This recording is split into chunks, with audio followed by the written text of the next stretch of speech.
Assalamualaikum warahmatullahi wabarakatuh. Nama saya Andi Nabila dari kelas 12 Agama 1. Di sini saya akan menjelaskan secara singkat mengenai masuknya agama Islam ke wilayah Asia Tenggara. Dalam proses masuknya Islam di Asia Tenggara, ada beberapa jalur yang digunakan. Jalur tersebut semua disesuaikan dengan budaya timur yang mengedepankan keramah tamaan, sehingga hal ini memudahkan Islam untuk masuk dan berkembang di kawasan ini. Ada 6 saluran masuknya Islam ke Asia Tenggara yang berkembang, yaitu 1. Saluran perdagangan, 2. Ada saluran perkawinan, 3. Ada saluran tasawuf, 4. Ada saluran pendidikan, 5. Ada saluran kesenian, dan yang terakhir ada saluran politik. Islam di negara-negara Asia Tenggara Islam di negara-negara Asia Tenggara. Yang pertama ada Indonesia.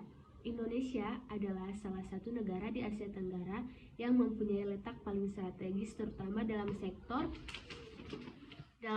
perdagangan. Indonesia juga merupakan salah satu negara dengan jumlah penduduk terbanyak di dunia. Berdasarkan data population, jumlah penduduk muslim di tanah air saat ini itu mencapai sekitar 229 juta jiwa atau 80,7% dari total penduduk Indonesia, yaitu sekitar 273,5 juta jiwa. Nah, ini menjadikan Indonesia sebagai negara dengan jumlah muslim terbesar dan terbanyak di dunia. Indonesia juga tumbuh dan berkembang banyak organisasi keagamaan seperti Muhammadiyah dan organisasi lainnya. Yang kedua, ada negara Malaysia. Malaysia yang ibu kotanya Kuala Lumpur ini terletak di Semenanjung Malaka di Asia Tenggara. Agama di Malaysia ini sangatlah beragam. Nah, penduduknya ini sebagian besar terdiri dari suku Melayu, sedangkan masyarakat pendatang terdiri dari muslim dan non-muslim, yaitu muslim dari Indonesia seperti dari Minang, Jawa, Banjar, Bugis, Aceh, dan daerah Indonesia lainnya. Dan juga muslim dari India, Cina, Pakistan, Persia, dan Turki. Adapun juga non-muslim yang berasal dari Cina dan India dan mayoritas penduduk muslimnya. Di Malaysia ini menganut Sunni, pengaruh Islam pun berakar dalam berbagai dimensi kehidupan Melayu. Yang ketiga ada negara Brunei Darussalam. Islam mulai berkembang dengan pesat di Kesultanan Brunei sejak Syarif Ali diangkat menjadi Sultan ketiga Brunei pada tahun 1425. Sultan Syarif Ali adalah keturunan cucu Rasulullah SAW dari abad ke-18 Masehi yang terdapat yaitu ibu kota Brunei Darussalam.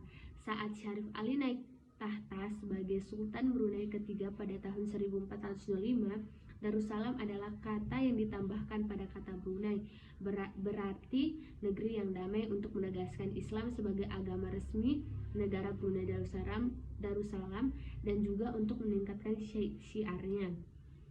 Yang keempat itu ada negara Singapura. Singapura adalah sebuah negara kota di Asia Tenggara yang terletak di penghujung semenanjung Malaysia yang berbatasan langsung dengan Johor, Malaysia, dan Kepulauan Riau di Indonesia. Dan di negara Singapura ini terdapat Departemen Urusan Agama Islam dan Majelis Agama Islam Singapura, dan juga banyak beberapa organisasi Islam lainnya. Yang kelima ada negara Thailand. Terdapat hanya sekitar 3-4% muslim di Thailand. Nah, akan tetapi pemerintah Thailand di sana menyediakan dana keagamaan bagi kaum muslim, dan di sana mereka diperbolehkan untuk berdakwah, bersekolah, membentuk organisasi, dan mengolah penerbitan di kantor keagamaannya. Agama Islam masuk di Thailand sejak pertengahan abad ke-19. Yang keenam ada Vietnam. Agama Islam yang berkembang di Vietnam saat ini beraliran Sunni dan Bani. Nah, Muslim Sunni ini tersebar di seluruh penjuru negara dan mereka mengikuti mazhab Syafi'i, dan Muslim Bani berkembang di beberapa daerah. Jumlah Muslim di Vietnam ini sekarang mencapai sekitar 1% dari seluruh populasi di Vietnam, yaitu sekitar 420.000 jiwa. Yang ketujuh itu ada negara Filipina. Sejarah masuknya Islam di Filipina dimulai pada abad ke-14 melalui Kepulauan Sulu. Disebutkan bahwa orang yang sangat berjasa dan dalam penyebaran Islam pertama di kepulauan tersebut adalah Syarif Kalim. Yang ke-8 ada negara Myanmar. Muslim di negara Myanmar merupakan pendatang dan penduduk asli Myanmar adalah Buddha. Masuknya Islam ke Myanmar pada abad ke-19 Masehi tidak terlalu diterima oleh penduduk asli Burma, berbeda dengan negara di Asia Tenggara lainnya. Yang ke-9 ada negara Kamboja. Islam tiba di Kamboja pada abad ke-10 hingga abad ke-11. Sebagian besar etnis Cham memeluk Islam pada abad ke-16 hingga abad ke-17. Sekian penjelasan saya mengenai sejarah masuknya Islam di Asia Tenggara. Jika ada kata-kata yang salah atau kurang jelas, mohon dimaafkan. Saya akhiri dengan wassalamualaikum warahmatullahi wabarakatuh.